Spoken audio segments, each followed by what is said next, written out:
Well, I was hoping for a little bit more this offseason. I mean, we only made a few moves. We acquired Andrei Burakovsky from the Seattle Kraken. Once again, Chicago, thanks for helping us take on the Burakovsky contract. We move off of a young guy in Valeno, which was really a surprising deal. We acquired Sam Lafferty from the Buffalo Sabres. Like, that's a solid bomb 6'4", we have familiarity with him.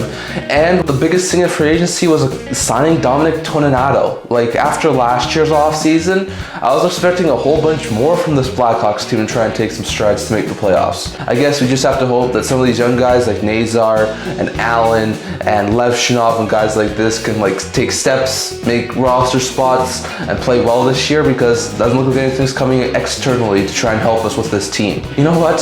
We did good. Our offseason was good. We brought back Brock Nelson. That was really good. We also got Parker Kelly on a long-term deal. That's good. We signed a few guys like Alex Berboule and some depth pieces. And then we got Gavin Brindley and a couple of picks for moving Charlie Coyle and Miles Wood. Now we have cap space to play with. I'm sorry, how is this team going to score goals? Like, we got top 6 that can score goals, but our depth is not looking overly good. We still have the Martin Necas question. Like, are we going to move him or are we going to sign him? Like, I'm still waiting on that.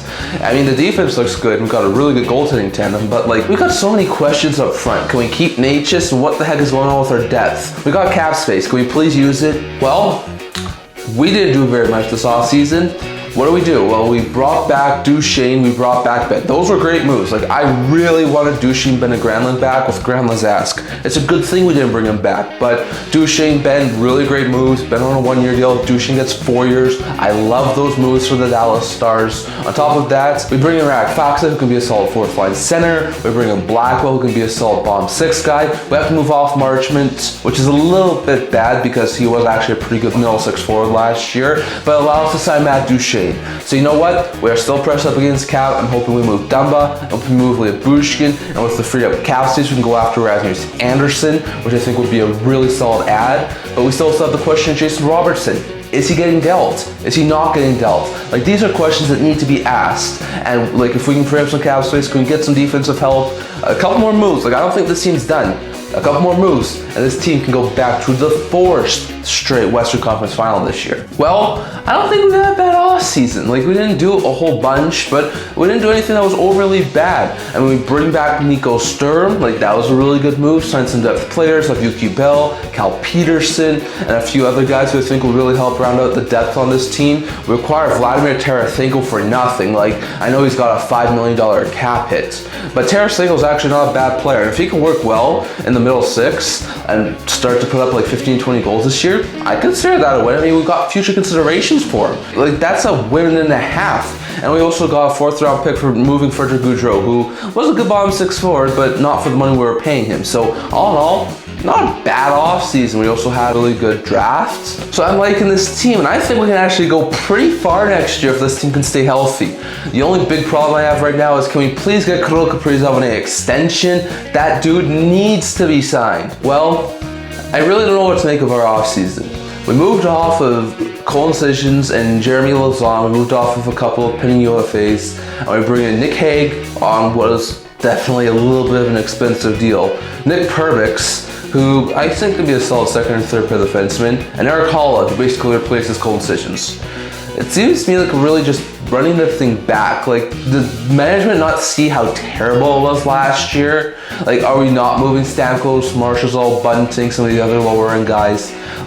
What are we doing? Because I don't really think this team is going to be built for the playoffs next year, so why are we not moving off more pieces? Well, we definitely did some very good things this offseason.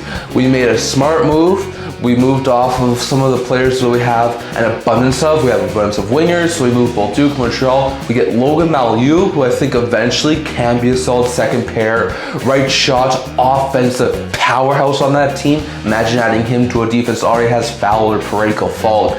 That would be absolutely fantastic. We also had some forward help. We lost a couple of decent forwards, so Nick Bjugstad comes in, 3rd line, 4th line guy, can put up some points, center, left winger, really is versatile guy. And we also bring in P.S. Suter, who can help us like a 2nd or 3rd line center. Is the AAV a little bit much on Suter? Yeah, but he can help on the 2nd or 3rd line put 20 to 25 goals. So you know what? There's a lot of talk about Jordan Kyrou getting moved. He's no movement clauses kicked in, so that probably won't happen anymore. I like this team. This team is a solid forward group, pretty dang good defense, especially if Malu makes it. And the goaltending is not too bad with Bennington. Now we brought back Hofer. I feel like this Blues team can actually do some damage next season.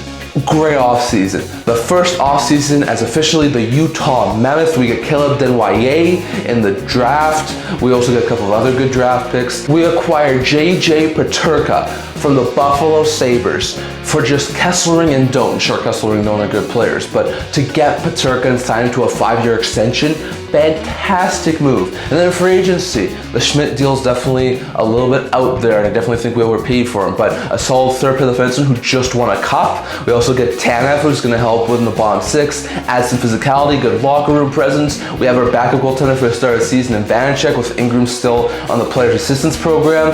Like, this team is actually looking great. If we made maybe one, maybe two more moves before the start of the season, I have no doubt this Utah team will be a top 3 team in the Central. Yes, they're that good. Why do we have to move Peterka? I mean, I know he didn't want to stay in there. I know Doan and Kesselring are good players, but why did we move Peterka? Why? Well, we didn't do overly good. I mean, Ehlers left.